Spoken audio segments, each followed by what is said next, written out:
Hello friends, welcome to தனாஸ் tips. இன்றைக்கி நம்ம டேஸ்டியாக, ஹெல்த்தியாக, அதே சமயத்தில் டிஃப்ரெண்ட்டாக ஒரு ஸ்நாக்ஸ் பண்ண போகிறோம். அது என்னென்னா, பசலைக்கீரையை வச்சு ஒரு முறுக்கு பண்ண போகிறோம். பசலைக்கீரையை வச்சு முறுக்கு பண்ணுறதுக்கு என்னென்ன பொருட்கள் தேவைன்னு பார்த்தலாம். பசலைக்கீரையை ஆஞ்சு ஒரு கைப்பிடி அளவு எடுத்துக்கலாம். பச்சை மிளகாய் 2, பச்சரிசி மாவு 200 கிராம், எள் 1 ஸ்பூன், உப்பு, தேவையான அளவு எண்ணெய்.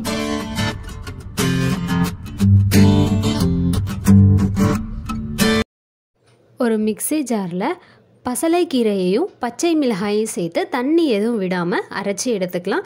இப்போ பார்த்தீங்கன்னா அரைச்சி எடுத்துருக்கேன். கீரையிலே தண்ணி இருக்கிறதுனால நமக்கு இந்த மாதிரி லிக்விடாக தான் கிடச்சிருக்கு. ஒரு பாத்திரத்தில் 1 டம்ளர் தண்ணி ஊற்றி நல்லா கொதிக்க வச்சு எடுத்துக்கலாம். தண்ணி நல்லா கொதித்ததுக்கப்புறம் அந்த தண்ணியில் 1/2 டம்ளர் தண்ணியை தனியாக நம்ம எடுத்து வச்சுக்க போகிறோம். கீரை ஆல்ரெடி நம்ம அரைச்சி எடுத்துருக்கோம். அதை நம்ம முறுக்கு மாவில் கலக்க போகிறோம். அதனால் தண்ணி பத்தாமல் இருந்தால் மட்டும் நம்ம அடிஷ்னலாக தனியாக எடுத்து வச்சுருக்க தண்ணியை சேர்த்துக்கலாம். இப்போ 1/2 டம்ளர் தண்ணி நம்ம கொதிக்க வச்ச அதே பாத்திரத்தில் இருக்குது. அதில் 1 ஸ்பூன் எண்ணெய் விட்டு உப்பு சேர்த்து கலந்துட்டு பசலைக்கீரையை அரைச்சி எடுத்து வச்சுருந்தோம்ல, அந்த பேஸ்ட்டையும் இதில் சேர்த்துடலாம். அந்த பேஸ்ட் இதில் சேர்த்ததுக்கப்புறம் பச்சரிசி மாவையும் இதில் சேர்த்துட்டு அடுப்பிலேருந்து இறக்கி விட்டு நல்லா கிளறி விட்டு மாவை பிசைஞ்சு எடுத்துக்கலாம். மாவை நல்லா மிக்ஸ் பண்ணி விட்டுக்கலாம். மாவு ஈரப்பதம் இல்லாமல் ரொம்ப பவுடராக இருக்குதுன்னு நீங்கள் நினச்சிங்கன்னா மட்டும் நம்ம 1/2 டம்ளர் தண்ணியை தனியாக எடுத்து வச்சுருந்தோம், அந்த தண்ணியை ஆட் பண்ணி நீங்கள் கலந்துக்கோங்க. பசலைக்கீரையை ஒரு பேஸ்ட்டை அரைச்சி வச்சுருந்தோம்ல, அந்த பேஸ்ட்டை நான் மொத்தமாக ஆட் பண்ணாமல் கொஞ்சம் கொஞ்சமாக ஆட் பண்ணி தான் நான் மிக்ஸ் பண்ணிகிட்ருக்கேன்.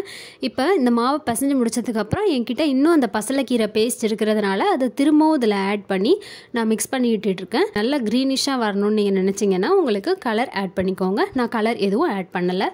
முறுக்கு சுடுறதுக்கு மாவு இப்போது தயாராகிடுச்சு. அடுத்து முறுக்கை பிழிய போகிற அச்சில் என்ன பண்ணிக்கணும்னா நல்லெண்ணெய் எடுத்து தடவி விட்டுக்கலாம். அப்போ தான் மாவு அதில் ஒட்டிக்காமல் வரும். நம்ம இப்போ ரெடி பண்ண மாவு பார்த்திங்கன்னா ரொம்ப தண்ணியாகவும் இல்லாமல் ரொம்ப கெட்டியாகவும் இல்லாமல் ஒரு கரெக்டான பதத்தில் இருக்குது. முறுக்கு பிழிகிற பதத்தில் இந்த மாதிரி பசைஞ்சு எடுத்துக்கோங்க. நம்ம முறுக்கு பிழிய ஆரம்பிக்கிறதுக்கு முன்னாடி கடாயில் முறுக்கு சுடுறதுக்கு தேவையான அளவு எண்ணெய் விட்டு எண்ணெயை நல்லா சூடு பண்ணி எடுத்துக்கலாம். இப்போ கடாயில் எண்ணெய் நல்லா சூடானதுக்கப்புறம் சின்னதாக மாவுலேருந்து ஒரு பீஸ் போட்டு டெஸ்ட் பண்ணி பார்க்குறேன். இது நல்லா வேக ஆரம்பிச்சிருச்சு. இது நல்லா வேக ஆரம்பித்ததுக்கப்புறம் என்ன பண்ணணும்னா இந்த மாதிரி ஒரு கிளாத் எடுத்து அதில் முறுக்கு நம்ம வரிசையாக பிழிஞ்சு வச்சுக்கிட்டு ஒன்றா எடுத்து நம்ம கடாயில் போட்டு பொரிச்சு எடுத்தால் நமக்கு அது கொஞ்சம் ஈஸியாக இருக்கும்.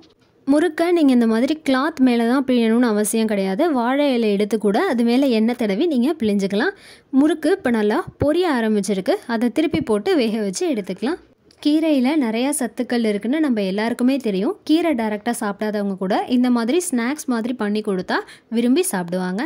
ட்ரை பண்ணுங்கள். ட்ரை பண்ணிவிட்டு எப்படி இருக்குன்னு கமெண்ட் பண்ணுங்கள். சேனலுக்கு சப்ஸ்கிரைப் பண்ணுங்கள். மறக்காமல் பக்கத்தில் இருக்கிற பெல் ஐக்கானை கிளிக் பண்ணிக்கோங்க. தேங்க்யூ.